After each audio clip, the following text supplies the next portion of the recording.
Алтайдан Атырауға дейін созылып жатқан ұланғайыр жеріміздің тұтастығын сақтау әрбір азаматтың қасиетті борышы.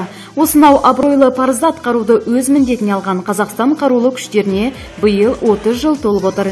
Иә, жас мемлекетімізбен қатар құрылған қазақ армиясы бүгінде қуатты күшке, үлкен құрылымға айналған. Елдің шетін сұқтанған көздерден сақтап, кірпік қақпай күзетіп жүргенде айбынды сарбаздарымыз.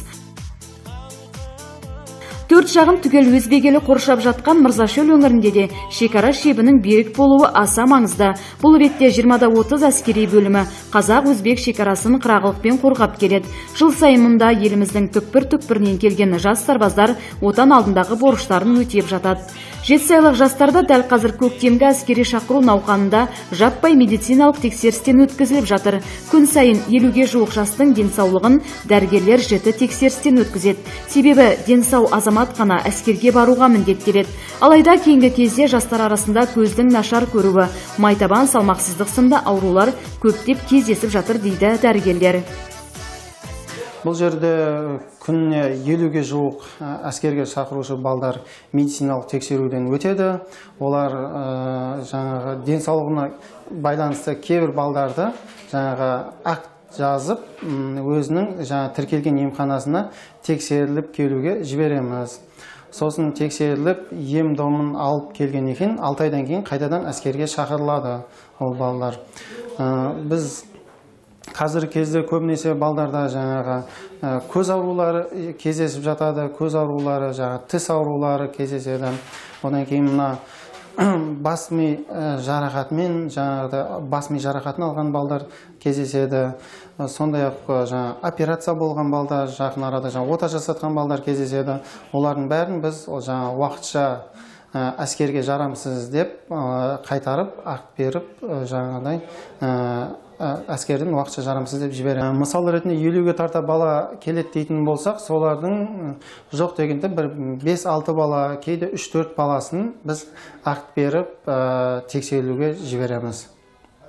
Міндетті түрде олар тіркелген емханасы бойынша актты өзінің дәрігеріне тексеріліп, сол жерде диагнозын қойылып, 3 күннің ішінде бізге алып келеді.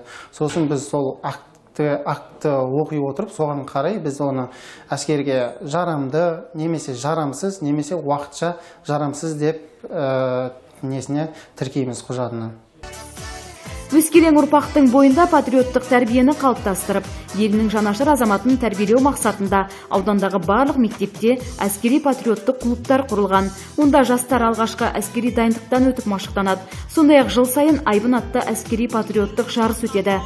Дегенмен де осындай ауқымды шараларға қарамастан, соңғы жылдары әскерге барудан қашқақтап, шақыртуды елемейтін жастардың саны артқан. Оны жасыру ауруын жасырғанмен тең. Отан отбасынан басталады дейді ғой. Бірінші тәрбиені ол әке-шешесі отан сүйіспеншілікке үйрету керек. Оның жаңағы дұрыс тәрбие жаңағы қазақта айтқан ғой, оның ішінде отау иесі деп. Сол себепті ол жаңағы еркіндік беріп өзін сол баланы жастайынан тәрбие керек. Ол біздегі әке-шешенің тәрбиесін ешқандай мектеп алмастырмайды дейді ғой. Сол себепті бірінші кезекте әке-шешенің тәрбиесі деп ойлаймын. Екіншіден мұғалім алғашқы әскери дайындық мектепте жалғыз әскери адам, ол сол кісі. Кеше мектепке барған кезде сол кісіні көреді. Ол кісі жаңағыдай білімі, өмірлік тәжірибесі дейді ғой. Әскери өмірдің тәжірибесін білетін адам болса, ол сол берген тәрбиенің ішінен генералдар, үлкен қызметтегі азаматтар солардың арасынан шығады. Бәлкім кейінгі уақытта ұлының әскерге аман сау кетіп, табытпен оралатын жағдайлардың жиілеп кеткен әсер етті ме? Жауабын әскерилердің өзінен сұрап көрдік. Алып қашпа әңгімелер көп қой. Жаңағыдай барлығы сарапшы десек те болады, отырып әрқайсысы өз бағасын береді. Бірақ өзім жеке басым осы әскерге қызмет атқарған кезде осы сарбаздармен жұмыс істедім. Ол жердің жаңағы сарбаздың келген күннен бастап оның қауіпсіздігіне, денсаулығына, сол жердегі бөлімше командирі бар, командир взводы бар, командир ротасы бар, рота командирінің тәрбие жөніндегі орынбасары бар. Барлығы 24 сағат қызмет атқарып келеді болады. Оларды келгеннен кейін денсаулығына барлығына толық жауап береді.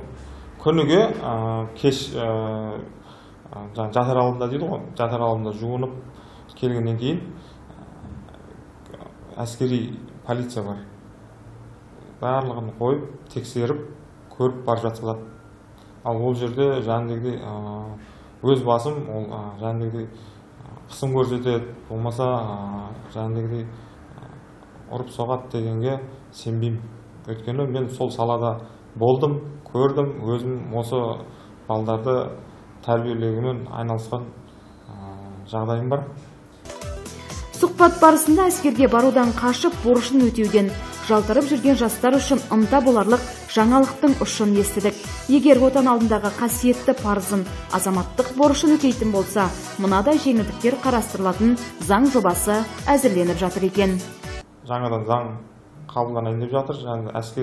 Әскерге барған шақырушының кредиті болса, әскерін өтеп келгенше тоқтатылады. Одан кейін әскер уақытын өтіп жүрген кезде коммуналдық шығындарын әке-шешесінің үйіне төлеп беруге өз мойнына алып, одан кейін әскерге барып келгеннен кейін оқуға түсуге жеңілдіктер қарастырылып, одан кейін тағы жаңадан енгізілетін жағдай қолда қарастыру үстінде әскерде оқып жүргенде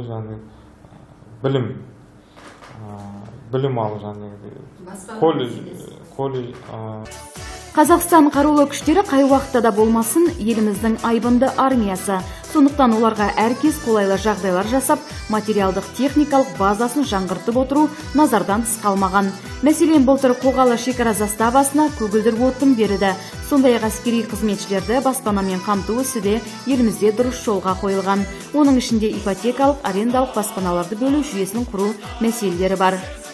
Баспана мәселесі қазіргі таңда баспанамен қамтамасыз ету мәселесі шешілген.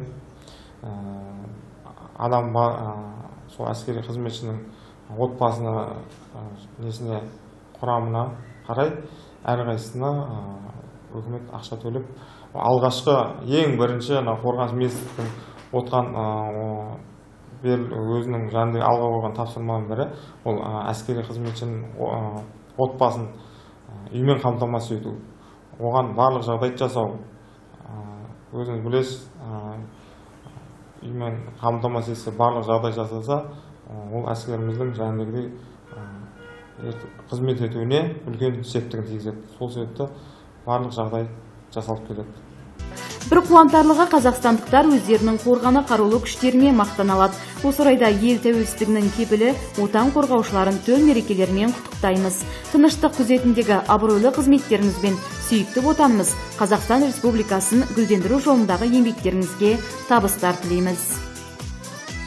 Қазақстан Республикасының Конституциясының 36 бабында жазылған әрбір Қазақстан азаматы Қазақстан жерін қорғауға міндетті және оның парызы делінген. Сол себепті бүгінгі Қазақстан Республикасының қарулы күштерінің құрылғанына 30 жыл толу мерейтойымен барлық ардагерлерді Отан соғысы, Ауған соғысы, Таулы Қарабақ өзінің міндетін адал абыроймен атқарып келген және де Қазақстан қарулы күштерінің ардагерлерін бүгінгі 30 жылдық мерекемен шын жүректен құттықтаймын. Ол кісілердің тендеріне саулық, отбасыларына амандық, бақ береке тілейміз. Аспанымыз ашық, заманымыз тыныш болсын.